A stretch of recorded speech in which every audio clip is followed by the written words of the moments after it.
After that very impressive pilot episode, we're back with episode 2 of Lovecraft Country, where we are introduced to new characters, a new mansion. We say goodbye to one of our favorite characters, and what can we expect in the weeks to come? We're talking about that and much more.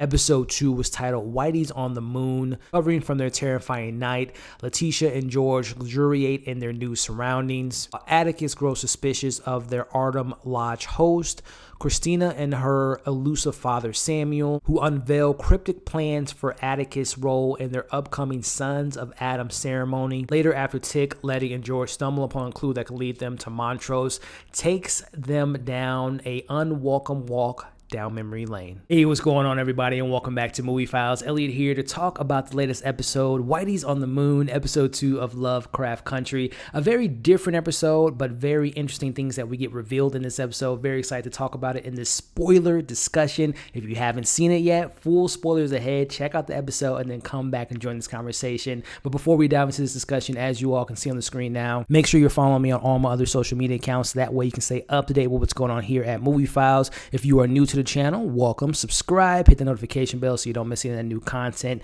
Make sure you give this video a thumbs up, helps out the channel, but I also really appreciate it. And last but not least, if and when you've seen this episode, let's have some discussions in the comments below. What did you like about this episode? What were some things that didn't feel maybe as strong as the first episode to you? Let me know your theories, your predictions for the weeks ahead. Let's have some discussions in the comments below. So just general thoughts, and also I will note that quick little plug, not only will I be covering this show every single week on my channel, but I will be joining Film Speak every single week. It's myself, Griffin from Film Speak, and also multiple guests. So definitely check out his channel every single Sunday. You're going to get a double dose of coverage from me and as well as Film Speak on his channel. So definitely make sure to check us out over there. But just general thoughts. I like this episode. I didn't love it as much as I did that pilot. I thought that pilot episode did such a great job of balancing the supernatural, but also giving us that grounded, more believable moments, where this episode, we're learning about witchcraft. We're learning about spells. We get more of the monsters. We get this Adam and Eve story. So this one was like really kind of jarring in the sense of it's just like, okay, where's the groundedness in reality? And for me too, let me know if you guys felt the same way. It almost felt like a season finale, especially with the end of the episode, but we'll talk about that once we get there. But let me know all your pros and cons, like I said, in the comments below. I liked the episode, didn't love it as much as that incredible pilot. But let's jump into this recap, guys. So first and foremost, again, just from the opening scene, you get a sense of tonal shift where we got some levity in the first episode. We got a little bit of comedy, but right out of the gate, we get the moving on up Jefferson's theme song. We're seeing Leti and Uncle George reading all the books, Leti trying out all the clothes. It's purposeful. It's a reason why the books are there, why the clothes are there, because they want them to stay. But I thought just from the very beginning, very different sense of tone. It was kind of jarring. I will say that right off the gate. But within that scene, we also meet William. We got a brief glimpse of William in the beginning, or I should say at the end of the pilot. But going back to that pilot, guys, like I said, as far as that tonal shift, the last time we saw Atticus, Leti, and Uncle George, they were standing in the lawn with blood covered of them. And then the very next time we see them, it's this light, jovial type of music, moving on up music. Again, it's purposeful because we all know that they were under a spell, but it was just very just like, okay, this is kind of jarring, and it took a little bit of time to get used to, at least for me. Let me know if you guys felt the same way. But as we move forward, William gives us a little bit of exposition about Titus and everything with the birthright, I believe was their family's name, and that he was an extraordinary man, and he died in a fire in 1833, which we'll talk about that fire and what he was trying to do in this immortality that we see Samuel talk about a little bit later. But we get that little bit of exposition in regards to Titus and his potential connection to Atticus. So sets the stage up for some interesting things. We see that Leti and George do not seem to remember what happened to them in the last episode, which let me know if you guys are feeling the same way. We obviously know what happens, but I'm thinking to myself, okay, number one, and this episode kind of alludes to it, did Atticus make all this up? We know that he's coming from the army. Is he suffering from PTSD? Or my supernatural vampire fan brain started to get the spinning where I'm just like, did the vampires put a spell on them? Like we know that Dracula can do that with his victims where he can make them kind of have this trance-like state of mind. Is that what's going on? Again, we know what happens eventually, but I'm just like, is this all made up? And I love that kind of sense of, again, mystery. What's going on with these characters? Is Atticus losing his mind? So I kind of love that kind of storyline that we got very early on. Again, this episode introduced us not only to William, Christina, Samuel, but we also get this side character, Dale, which I don't know if Leti killed her when she hit her over the head at the close to the end of this episode, or if we'll get more of her later on. But we meet her and her dogs, and we notice he has this whistle that we heard that same whistle in the woods in the episode before. So again, there's a very interesting moment with that whistle, and also these creatures are created by this family. So we'll talk about that a little bit later. But as we kind of move forward in this episode, again, shift in tone, it's getting later at night. We see our trio going back to the mansion, and they get attacked again. The monsters come out of the ground. It seems like they're going to be fighting them off yet again, but we fully meet Christina, who we got a brief introduction to her last week, which makes so much sense, because if you guys remember last week, there was a car chase, and the car like flipped over, but it didn't hit Christina's car. So I'm like, was that a bad edit? But we know that Christina has magical witch-like spells, and we'll talk about that later. But Christina has saved them twice now. So is she a foe? Is she an ally? We'll talk about her at the end of this review. But we see that, again, immediately after this attack and being saved by Christina, Leti and George do not know what just happened. They forgot what happened. And again, we'll explain that again. But at this point, I'm just like, what is going on? But as we move forward, we see, we get the introduction of Samuel.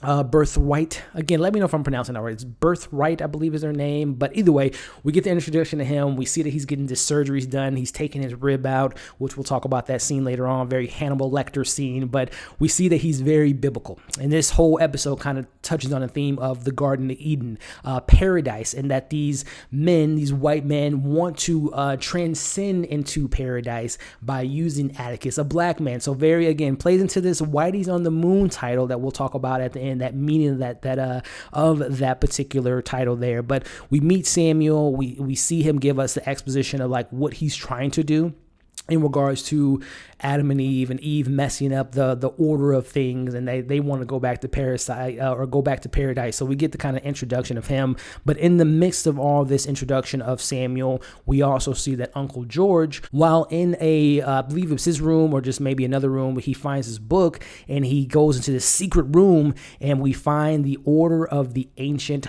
Dawn book, which is very pivotal later in this episode. We learn that, again, I was talking about it a little bit earlier, but why does Uncle George not remember what the hell just happened to them, not only in this episode, but last episode? But we find out that there is a spell on them, which ties into this idea that we're not only dealing with monsters and vampires, but we're dealing with witchcraft, which was briefly hinted at last week when we saw Leti's brother explaining that people don't know what goes on at Ardham, I believe is the name of it. This is like people come up missing. There's bears, there's black bears, there's wolves. People don't know what's happening. That's because there's spells being put on them to not know what's going on in Ardham. So I love that kind of little explanation of why they're not remembering things, because they're under a spell. So this is a very interesting scene. So we see that a birth of one of those vampires. So they're not just mysterious creatures. They are birthed by the birthright family. It keeps everything, it makes sense now, right? Again, if you're stepping on their land, you're going to get attacked because they control these animals. They are under their control. So I like that kind of element, that they are a lot of things that they're controlling within the first two episodes thus far. But kind of as we transition, we're now at kind of the midway point of the episode. Again, I'm liking the episode. There's a lot of exposition. There's a lot kind of, again, tonally speaking, not as strong and consistent as the first episode, but we're learning more about this family, about Titus, about Adam, Eve, and all this stuff with Samuel and his daughter, and William, who seems just to be like just there so far, and we'll talk about him later. But so far within this episode, we are learning, again, this mystical aspect. And within this particular scene here, we see that Atticus, Leti, and Uncle George are in their individual rooms, and they're having these illusions. They're having these dreamlike sequences where we see Atticus is fighting the woman that I assume is the same woman that was in the very first episode, that was coming out of the cloud in purple. Also the same woman I assume that he's talking to on the phone. So who is this mysterious woman? Is she dead? Was she killed by Atticus? It seems like this is haunting him. They're going down a trip down memory lane. It seems like things that haunt them. So we'll find out more about her. But we also see that Leti, she has kind of a haunting dream where she is sleeping with Atticus, right? We see the snake coming out of his pants, so very interesting scene there. I kind of figured that they were going to be a love interest, so it'll be really interesting to see, does she have fear of falling in love? Does she not want to fall in love with him? Is that something that's fearful for her? And then we see Uncle George. Correct me if I'm wrong, but I believe that woman that he's dancing with is the same woman that was in his wallet that we saw last week, which I am to assume is the mother of Atticus, which would have been his sister-in-law. So was there a relationship there before, Atticus' father got with her, where there's an affair? So let me know you guys' thoughts, and let me know if I'm completely off. Is that not Atticus' mom that he was dancing with? Let me know your thoughts in the comments. But again, within this scene, we see a little bit about Leti, her story as a child, that she has been, neglected. Her and her mother didn't have a good relationship. We get some exposition, some really good explanation, and giving us more of that character development. So as we kind of move forward, guys, we see that Art, at this point in the episode, we got the mysterious stuff. We see that they are creating the creatures. We see that they can have these dreamlike sequences, and we're seeing that the club members are watching them like lab rats. So kind of as we move forward, Art fights off the woman, kills her. Leti eventually realizes a dream, and they're all just kind of, they're shaking, right? It reminded me a lot of, from our Marvel fans, Age of Ultron, when Wanda messed with their heads. It just kind of got them out of whack. But we get Uncle George, great old Uncle George, giving them a pep talk, letting them know, get out of your own heads. They're trying to distract you, which again goes back to that title, Whitey's on the Moon. They're trying to distract you from the main goal. Our goal is to find your father and get the hell out of Dodge. So I love Uncle George so far. And we'll talk about Uncle George later on, but Sam offers his ribs. We see, going back to that rib scene, he offers his ribs to his guests, but George shuts that down really quickly. He addresses what he found in the book that he found, the Dawn book that he found in that secret room, and it gives us a big reveal that, Atticus and Titus are connected, and he has this control over the room where he tells all the white men to get out of there, except for Samuel. Samuel lets him know, you can tell them what to do, but you can't tell me what to do. So we'll talk about that a little bit later. But we get the introduction of an incredible actor in the father of Atticus, Michael K. Williams, as Montrose, as we see him trying to escape the Dale character. He eventually does, and this is where we see that he did not want to be saved. He did not want his son to actually come and save him, let alone bring Leti and George with them. So we see that they kind of have a very interesting reunited scene. But within this scene, we see that they're in the car, they're about to escape, but boom, we see the Christina and Samuel stop them. The car is stopped by their magical forces, and we see at this moment, and this was a shocking moment to me, Samuel shoots Leti in the stomach, and we think that she's dead. I'm like, there's no way they're killing off Journey so early on, because she's such a great character, but he also shoots Uncle George. So we'll get to those two characters in a little bit here, but that was a very kind of like shocking moment, because again, I'm just like, what is going on? This magic, do you think that they're getting away? We're just meeting Montrose. He's giving us a little bit of what's going on here, but a very interesting moment there. So as we kind of move forward, George is shot. He's kind of on his dying breath. We see that at this point, Letitia has been woken up, and Christina tells, Atticus, if you do what my father wants you to do, I'll save your uncle. So she kind of gives him a promise that unfortunately can't be kept. We see that this ceremony is taking place, and actually before the ceremony, we see Montrose and George having a conversation about a secret that they're keeping. So let me know what you guys think that secret might be. Does it have anything to do with the affair, anything about Atticus and maybe some powers that he has? Very interesting moment there. But as we kind of move forward, this is the kind of the meat and the potatoes of this episode, playing into that title, Whitey's on the Moon. I love that these first two episodes, the titles are very integral to the actual story. So as we see Atticus doing this ritual, this ceremony to get, the immortality for Samuel and his group. Again, these people want immortality. They're willing to do anything. They don't like the African Americans, the black people in this world, but they're willing to put them in harm's way to get what they need. Again, Whitey's on the Moon, distraction, which, speaking of that title, Whitey's on the Moon, is a spoken poem from 1917 by Gil Scott Harlan, who said back then that this statement was inspired by the writer slash activist Elridge Cleaver, who argued that the space program back then was distracting the U.S. from eternal problems. Again, let's think about that. Distracting the U.S. from eternal problems. Thinking about this episode, distracting Atticus, distracting Leti, distracting Uncle George. They're trying to distract them. Again, they're having these haunting dreams. They're having their ghost of the past haunt them, distracting them from the main goal, but also distracting the audience of there's something bigger to be said. So I love that title. I love the double meaning, the triple meaning of that title. Very good stuff there. So as we wrap up the episode, guys, we see the ceremony taking place. We see that Atticus sees his auntie who was pregnant, which I believe that's going to be something we see later on. But we're seeing the Garden of Eden come up through this portal.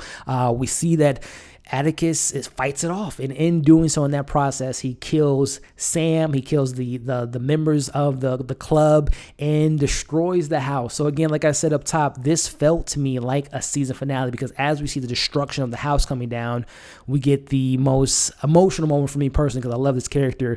We see the death of Uncle George, and it was so sad because Atticus feels responsible for the death of his uncle, as he says to him, "I'm sorry, Uncle George," and that was just really emotional for me personally. Like I said, the first two, and I'll talk about, again, I'll recap, but the first two acts weren't as interesting and as strong to me as the first episode, but that ending for me personally really kind of stuck the landing. The emotional beats were there, the mysterious aspects, more of like, who are these characters? Who is the woman that haunts their dreams? What are these demons that they're facing? So I love the kind of the last 20 minutes of this episode versus the first act being a little shaky and a little bit inconsistent for me. But again, we see the collapse of the building. We see the death of Uncle George. Like I said, to me, this felt like a season finale. So this will be very interesting to see how things pick up come episode 3. Our crew is shaken. Montrose sees his brother dead in front of him. Atticus sees him dead as well. So very emotional moment, but a very interesting moment to say the least. So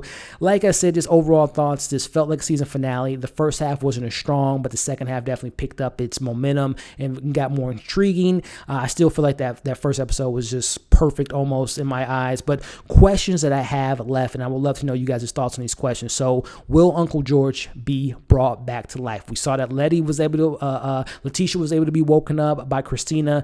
Will they do the same thing for Uncle George? Let me know that, because I think he's such a great character. Who is the woman that haunts Atticus's dreams? Will we learn more about her? Will the effects of Letitia being brought back to life, will there be the after effects of that happening? Is William and Christina, are they still alive? I imagine so, but we don't quite know. Did we see the last of the sons of Adam? And what is the secret between the two brothers? So let me know your thoughts in the comments below. Like I said, I liked this episode, didn't love it, but very excited to see what's to come in episode 3. So as always, let me know your thoughts in the comments, your thoughts, your theories, your pros, your cons, and what you hope to see in episode 3. And if you are enjoying this episode so far, let me know that, as well as the comments. So as always, like, share, comment, subscribe, hit that notification bell so you don't miss any of my content. Like I said, I'm loving this show, so I will be talking about this more in depth with Film Speak on his channel, so definitely check that out. We'll be talking about it later. I think he's going to post it on Sunday as well, so definitely double dose of this show as far as coverage goes. But thank you guys for watching this video. Check out my other content that's currently on the channel now. Hope you all are staying safe, and we'll see you in the next video.